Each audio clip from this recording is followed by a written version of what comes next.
Hallelujah, praise the lord. প্ৰভু যীশুৰ মধুৰ নামত আপোনালোক সকলোকে স্বাগতম জনালো। আশা কৰো আপোনালোক সকলোৱে ভালে আছে। প্ৰিয়সকল, ঈশ্বৰে আমাক সুন্দৰ সুন্দৰ দিনবিলাক দি আছে আৰু তেওঁৰ অনুগ্ৰহত আজি আমি জীয়াই আছো। তাৰ কাৰণে আজিও আমি দিনৰ আৰম্ভণিতে ঈশ্বৰৰ বাক্য আমি চাওঁ। আজিৰ বাক্য আমি লৈছো জাকুব 4:8 সুন্দৰ ঈশ্বৰৰ বাক্যই আমাৰ কাৰণে কৈছে, ঈশ্বৰৰ ওচৰলৈ চাপি আহা, তাতে তেওঁ তোমালোকৰ ওচৰলৈ চাপিব। সেই পাপী মানুহ, তোমালোকৰ হাত খুচি কৰা। সেই দুই মনৰ মানুহ, তোমালোকৰ হৃদয় শুদ্ধ কৰা। Hallelujah, praise the lord. ঈশ্বৰৰ এই সুন্দৰ বাক্যৰ কাৰণে ঈশ্বৰক ধন্যবাদ দিওঁ। প্ৰিয়সকল, ইয়াতে আমাক বাক্যই কি কৈ আছে? ঈশ্বৰৰ কাষত চাপিব দিছে। আমি যিমানে ভুল কৰো কিয় বা আমি যিমানে আমাৰ ভুল হওক, তথাপি ঈশ্বৰে আমাক ক্ষমা কৰে। কিন্তু কথাটো হ'ল, আমি ঈশ্বৰৰ কাষত চাপিছো নে নাই? ঈশ্বৰে আমাক মচি পেলাই, ধুই পেলাই, আমাক কেতিয়াবাতে আমাক খুচি কৰিছে। কিন্তু কথাটো হ'ল, আমি ঈশ্বৰৰ আগত আহি, যীশুৰ ওচৰত আহি, যীশুৰ নামত আমি পাপ ক্ষমা খুজিছো নে? আমি যিমানে অপৰাধ কৰো কিয়, তেওঁ আমাক ক্ষমা কৰে। তেওঁ আমাক ধুই দিয়ে। তেওঁ আমাক যিমানে লেতেৰা হওক, যিমানে আমাৰ পাপবিলাক যিমানে বেয়া হওক কিয়, তেওঁ চাফা কৰিম বুলি বাক্যত কৈছে যে তোমালোকৰ সকলো পাপবিলাক তেওঁ ক্ৰুচতে সমাপ্ত কৰিছে। হালেলুয়া। সেইকাৰণে গোটেই জগতৰ পাপবিলাক যদি আমি ঈশ্বৰৰ আগত নিজকে যদি ক্ষমা খুজো, গোটেই জগতৰ কাৰণেও, তেনেহলেও ঈশ্বৰে আমাৰ প্ৰাৰ্থনাটো শুনিব। আৰু তেওঁৰ ইমানেই অনুগ্ৰহ যে আমাক তেওঁ বাৰে বাৰে পাপ কৰাৰ স্বত্বেও আমাক ক্ষমা কৰি আছে এতিয়ালৈ। আমাৰ হৈ যোৱা পাপ, হৈ থকা পাপ, হ'ব লগা পাপ, সকলোবোৰ তেওঁ আমাক ধুই দিলে, মচি দিলে। কিন্তু আমি তেওঁৰ সন্মুখত এবাৰ ধন্যবাদ দিছোনে?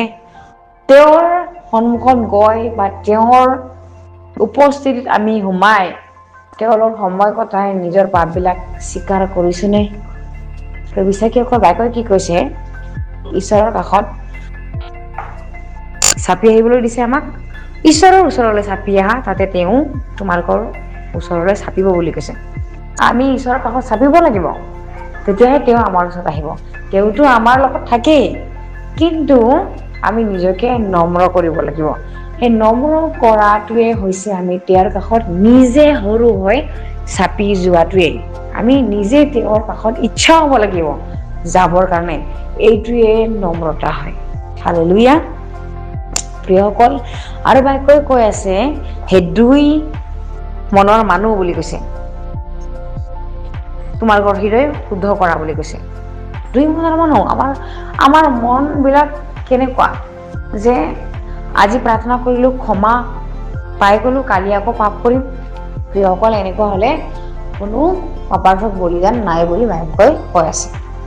সেইকাৰণে আমি যদি আমাৰ হৈ থকা পাপবিলাক যদি ক্ষমা কৰিলে বা যদিও আছে, তেনেহলে আজি এটা কালি এটাকে আমি সমাপ্ত কৰিবলৈ শিকিব লাগিব যীশুৰ নামত। হালেলুয়া।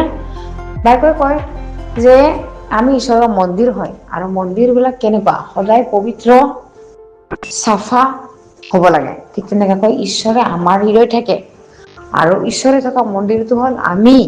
তেনেহলে আমি ঈশ্বৰৰ কাষত চাপিবই লাগিব, আৰু ঈশ্বৰ আমাৰ লগত সদায় থাকে, আমাৰ হৃদয়ত সদায় থাকে। আৰু সেই হৃদয়টোৱে হৈছে তেওঁ আহি জিৰোৱাৰ ঠাই। আৰু সেই হৃদয়টো যদি লেতেৰা হয়, সেই হৃদয়টো যদি সদায় জাগতিক চিন্তাতে থাকে, তেনেহলে একো আমাৰ উন্নতি নহব।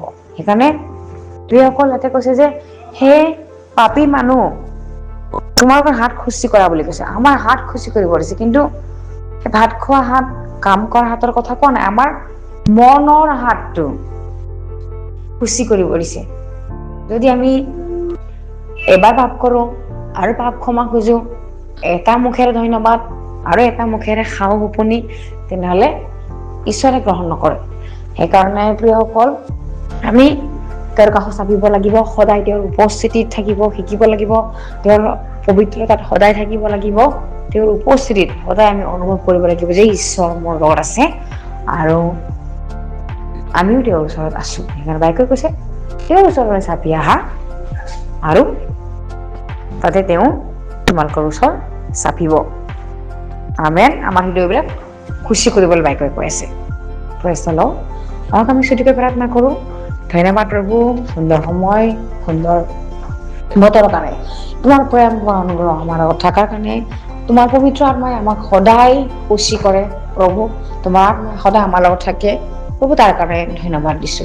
তুমি যে মহান ঈশ্বৰ হয়, গোটেই মানুহবিলাকৰ লগত তুমি থাকা, তোমাক যিবিলাকে বিশ্বাস কৰে, যিবিলাকে তোমাৰ বাক্য শুনি আছে, সেই সকলোকে একে সমানে আশীৰ্বাদ কৰিবা। এই সকলো যাচনা নাচৰেদি প্ৰভু যীশুৰ নামত অৰ্পণ কৰিছো। আমেন।